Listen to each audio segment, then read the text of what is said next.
बुलेटिनच्या सुरुवातीला एक महत्त्वाची बातमी पाहूयात। हरिभाऊ राठोड यांचा दिल्लीतील आंदोलनाला पाठिंबा आहे।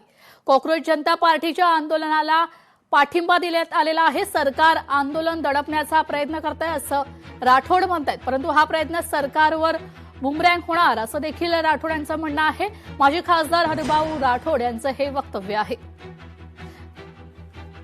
जंतर मंतरचे हे जे आंदोलन आहे ना, हे साधं आंदोलन नाही आहे। अशाच आंदोलनामधून एक मोठी क्रांती, असं परिवर्तन येत असते। हे आंदोलन फार मोठं होणार आहे। हे आंदोलन जेव्हा युवकांनी हातात घेतलं आहे, तर युवक काही करू शकतात।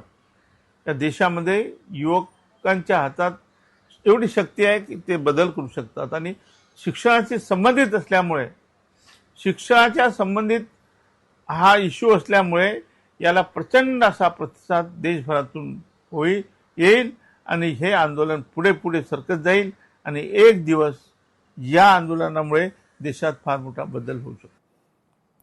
हुकुमशाही सरकारचा जाहीर निषेध असा लक्ष्मण हाके यांनी निषेध व्यक्त केला आहे। सोनम वांगचुक यांचे आंदोलन मोडीत काढल्यानं लक्ष्मण हाके यांनी निषेध व्यक्त केलेला आहे। हुकुमशाहीचा सरकारचा जाहीर निषेध असं लक्ष्मण हाके यांनी वक्तव्य केलं आहे। सोनम वांगचुक यांचे आंदोलन मोडीत काढल्यानं हा निषेध लक्ष्मण हाके यांनी व्यक्त केला आहे।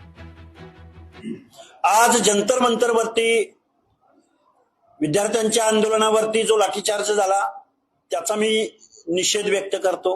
आणि वेळ पडली तर मी दिल्लीला जाऊन सोनम वांगचुक यांच्या आंदोलनाला पाठिंबा देणार आहे। या पावसाळी अधिवेशनामध्ये पेपर फुटी, टीईटीचा पेपर फुटी, त्याचबरोबर खासदार फुटी, म्हणजे फुटीवरतीच चर्चा सर्वात जास्त झाली।